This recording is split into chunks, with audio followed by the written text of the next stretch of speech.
What's going on? It's Ash here coming at you today in Raid Shadow Legends. I am not alone. Today I'm joined with one of my favorite content creators. So happy to have him on the line for the first time ever. It's YST. YST, how you doing, man? Check the mic and make sure it sound right, boy. 100k, that's Hades. 100k, that's Ash. How's it going, my brother? Dude, your rap was insane, man. You really did a good job setting the tone there. Massive kudos. I'll link that, by the way, to anybody who missed the Raid Shadow Legends rap. You will be impressed because I went in, no offense to you, man, but I went in with kind of low expectations, you know, on the I think everyone did, content creators rapping, and I was like, oh, damn, man, they've got some flow. So, hats off to you, man. By the way, everybody should check out YST's YouTube channel. You stream a couple times a week as well. All his information, guys, will be linked in the show notes below for you in the description.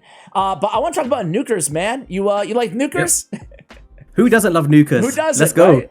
Let's do some damage, man. So AoE Nukers, specifically for the arena, but we have some of our favorites for all-around nukage on the list as well. We're going to alternate choices here, so why don't you go ahead and go first. Oh, by the way, all epics only. So we tried to do it all rarities, and it's like all legendaries. So let's make it epic. We do have some of our overall favorites on this list as well, even though they are epic champions. So go ahead and kick things off, YST. All right, we're going to kick it off with the Void epic champion, Jembo the Dishonored. Oh, yeah. Who doesn't love Jembo? He's the best. He can be used almost everywhere. It's crazy. But yeah, starting off with the A1 here, really cool with the stealing of the buffs. We kind of open up with that A3, increased crit rate, increased critical damage, and also gives him that extra turn, which makes this kit bonkers.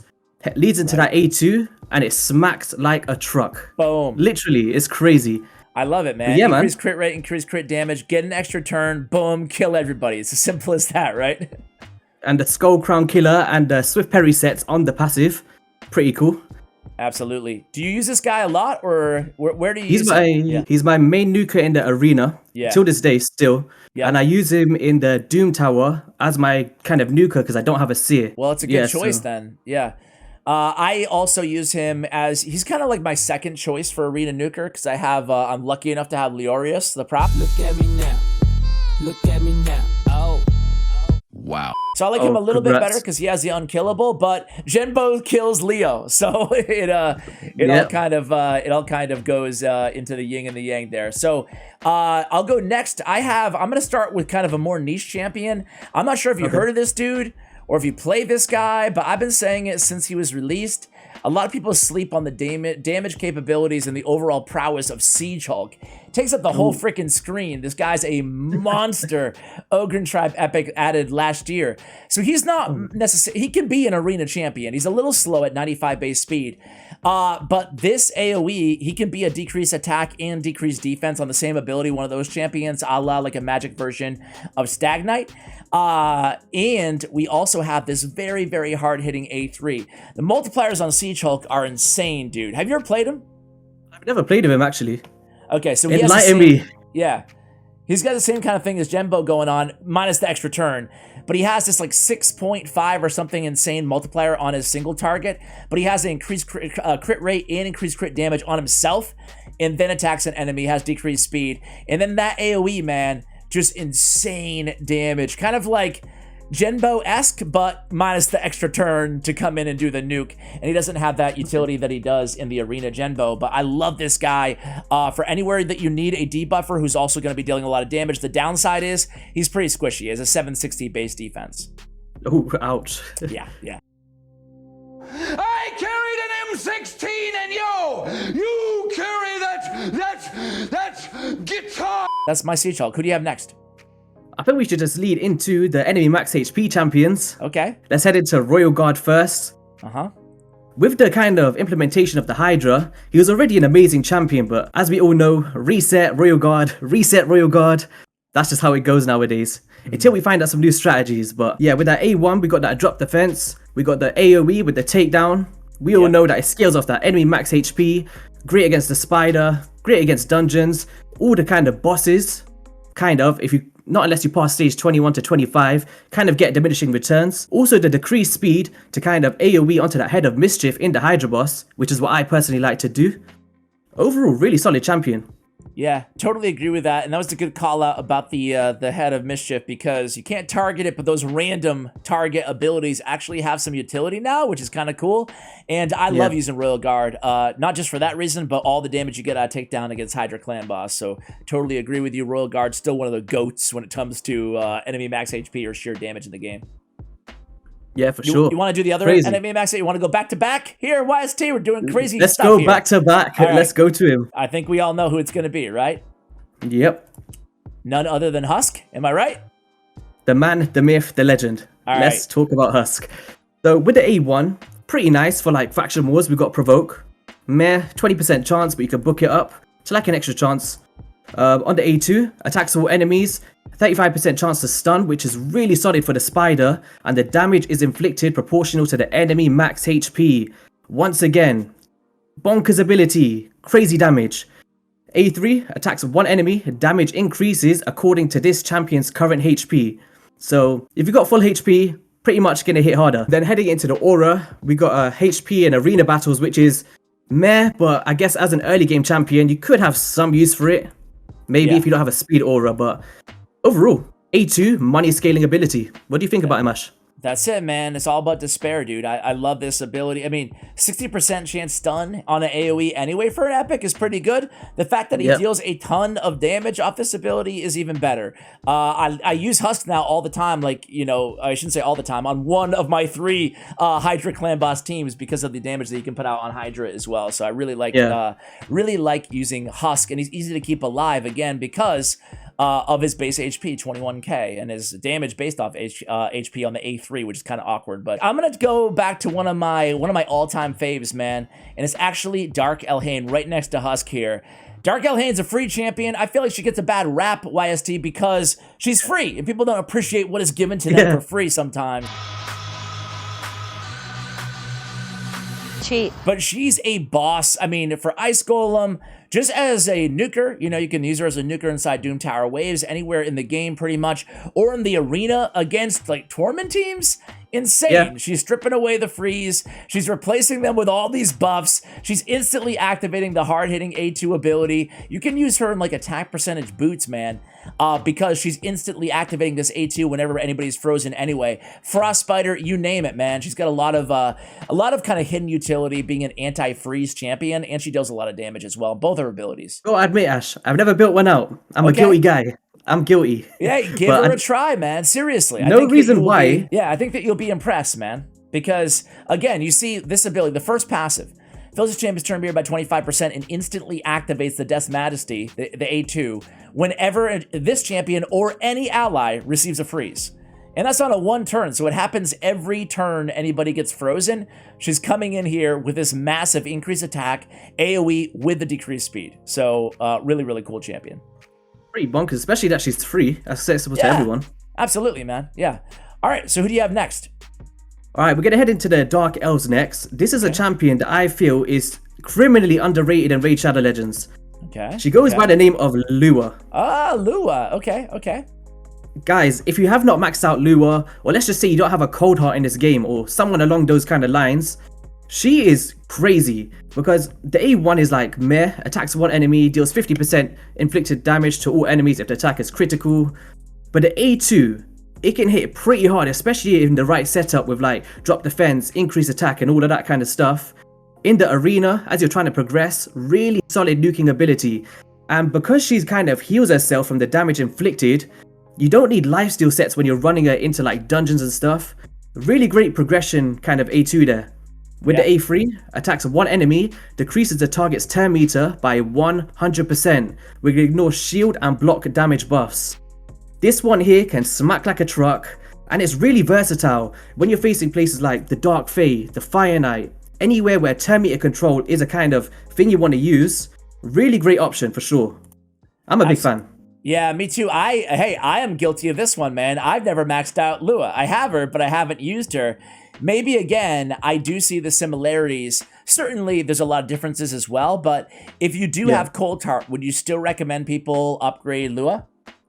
If you only have one Cold Heart, I don't see any reason why you... If this is kind of how I see it. If you're struggling with keeping the turn meter down on specific bosses, and Lua is your only other option, I would definitely give it a shot.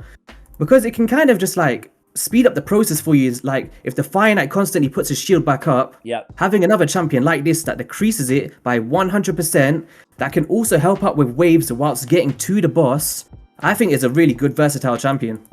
Okay, me too. I'm gonna go ahead and try her out. I'm gonna hold you responsible if I regret it, man. She has a 6 multiplier on this A3 as well. A 1.4 times 3 on the A2 and a 2.7 on the A1, which again can deal 50% of the damage to all enemies. So really, really interesting. I like this champion. I like Lua. Maybe I'll give her a shot. And she's void. Yeah, she can't get any wrong than that. Absolutely. All right, next up, I'm gonna go back to back here because you went twice in a row earlier. Did you think you could beat me?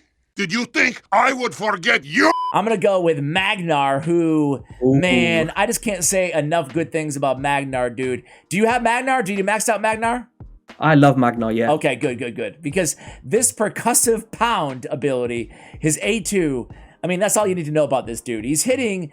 I feel like it's a tired argument to say that everybody's compared to Trunda, you know, but this is close for an HP-based champion. He's hitting twice with a ton of damage each hit. He's out damaging, you know, I mentioned Leorius the Proud in the beginning. He deals more damage than Leo. He deals more damage than Genbo because it's hitting twice, you know. Granted, you know, other parts of his kit aren't as optimized as those other champions, but in terms of sheer damage, this is an insane ability. He also has a hard-hitting A3 with a debuff spread and a decreased defense on his A1. Love this dude. It's crazy. Yeah, literally, it's just like if he was a legendary in Raid, would you be kind of upset that he was a legendary? Like, would you get excited to pull this champion? You wouldn't, would you? No, I would still be excited because he would be the hardest hitting HP-based champion in the game, no matter how you look at it. You can say Sir Nick, but this is like a hard hitting AoE ×2 attack, you know? So it's insane. He's easy to keep alive, which is great. My favorite thing about this dude is that with 21k HP, almost 11k defense, he's easy to keep alive, too. Like, he's a really hard hitter who it's hard to kill, and you don't find that everywhere. There's only a couple of them in the game. Solus, Magnar, a few others, you know? So I'll give it to Magnar, and then I'm going to go ahead and give it to my second one, who's kind of like I have to include her on the list, man. It's Seer, right? Because Seer is the queen of damage, the queen of AoEs and PvE content, and the queen of speed, like basically making this game a lot faster no matter where you use her because she's dealing so much damage with the Karma Burn ability. Do you have Seer? Do you like your Seer? I don't have a Seer. I don't have one. Oh yeah, you already said that. 3 years. Yeah, 3. Ah, dude. You did that on purpose. Guys, literally, there was every single time there was a 10x, well, the last one anyway, I got 25 epic voids, no Seer. 10x confirmed, Polarium fixed. Dude, that hurts, man, because that was my next question to you is, bro, didn't you pull during the 10x of Seer? Ouch. Okay. Forget I even asked. Let's move on, man. You're up. So next up here, we're going to head into a champion that many people kind of look down upon, and it's Galcut. Ooh, I like this choice. So this champion here, he's really niche on his A2, but it has a really solid damage multiplier.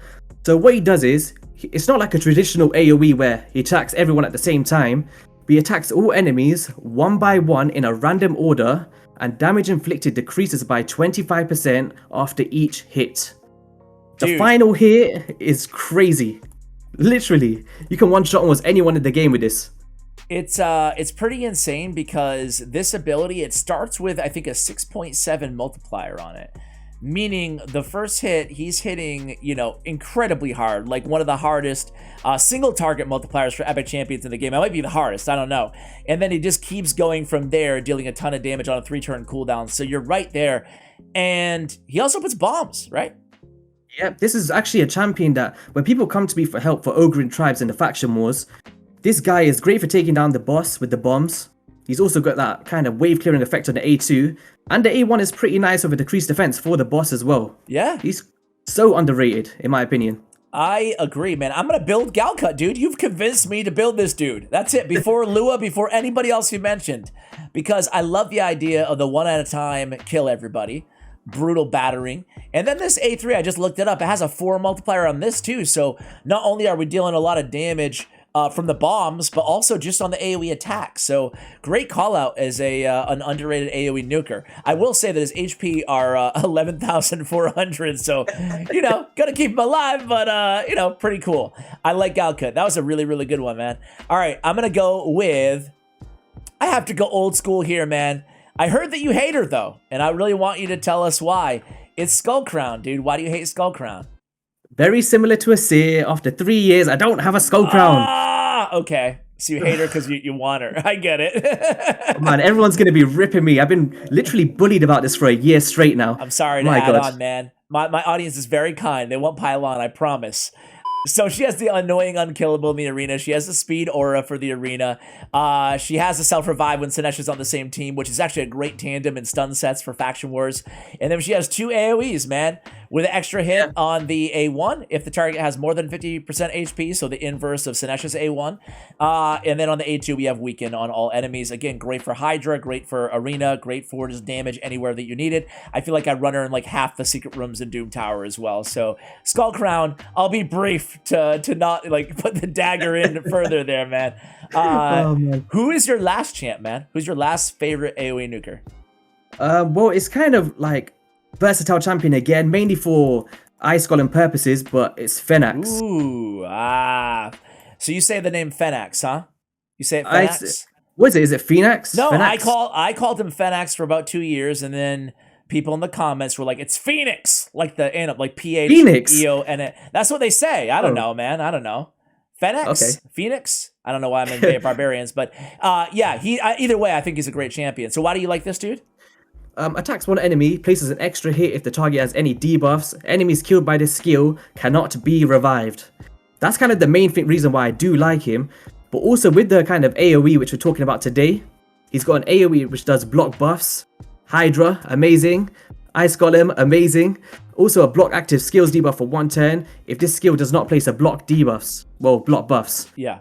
Also decreases bomb debuff detonation countdowns by 1 turn if Talia is on the same team. I actually did run this back in the day when I first started Raid. It was a pretty cool combination at the time. Not sure if you recall it. But A3 attacks one enemy, 60% chance of decreased defense, and a 30% decreased speed. I'm a big fan of this champion personally. Me too. He could be kind of a pretty reliable debuffer against bosses with the decreased defense and the decreased speed. And then, as you said, block buffs. I feel like it's more important than it ever has been in the game now with Hydra Clan Boss. And this A1, man, this put down ability hits really hard, dude. Really hard. It does. I've told the story before on the channel, but I'll say it again. And it's like, when I first saw this champion, I'm like, who has a block revive on the A1? Like, that's kind of weird, you know? And then it's like, oh, because he hits like so incredibly hard with his A1 that it's actually justified because he's actually killing a lot of enemies with that A1. So I agree, man. Really good call out on Phoenix, aka Phenax, aka I have no idea how to say his name. My last champion is going to be a lizard man. I mentioned this dude on the channel before, but he's one of my personal favorites. A little bit of a deep sleeper here, and it's Basilisk. Do you have any experience with Basilisk? Well, I'm going to after today's video, but beforehand, no. Okay, not many people know about this champion. I first maxed him out because there's a Lizardmen secret room in Doom Tower Hard in one of the rotations that is Lizardmen epics only or something like that. And it's like, okay, well, I don't have any Lizardmen. Was it Lizardmen epics or just Lizardmen? No, it's Lizardmen epics because I had to get Jareg, Basilisk. I have like Jizzo, Drake, and Broadmaw on the team. It's a weird team, you know? But Basilisk, that's when I first opened my eyes to the tremendous damage potential of this champion. His A2, guaranteed stun, a big multiplier on a single target ability. But sometimes I just turn this off, right? And I put him in like a Retaliate or an Avenging set, depending if I'm going against like bosses primarily or going against just waves, and just keep the A1. Attacks all enemies, places a 25% increased attack buff on this champion for 2 turns if the attack is critical. It's pretty simple, but the damage off of this AoE on his A1 is what makes this champion a special kind of sleeper damage dealer. Especially, again, if you have him with Retribution Mastery in counterattack, avenging, or retaliation sets. He can just be a never-ending AoE monster with this ability. Very, very fun way to nuke in PvE content. Not necessarily the arena, but he is Force Affinity, which can, you know, shred all those magic champions that are so popular. So I really, really like Basilisk. A fun champion, even to take to level 50 and just see what he can do. And then you can make the decision whether to take him all the way to 6 stars, you know? Yeah, pretty good passive cheese for the faction wars as well. Yeah. It revives him when he's killed and places a block damage on a 6-turn cooldown. So every 6 turns, you kill him, he's not really dead. He's got the block damage and he's revived. So pretty cool passive. Yeah. So yeah, wicked champion. There it is, man. Those are our 12 champions. Galcut, Fennex, Lua, Genbo, Husk, Royal Guard were yours. I had Siege Hulk, Skullcrown, Seer, Magnar, Dark Elhain, and Basilisk. Let us know who we forgot. What is one of your favorite epic nukers that we left off the list? Can you think of any snubs or honorable mentions that you want to mention now? Not to put you on the spot.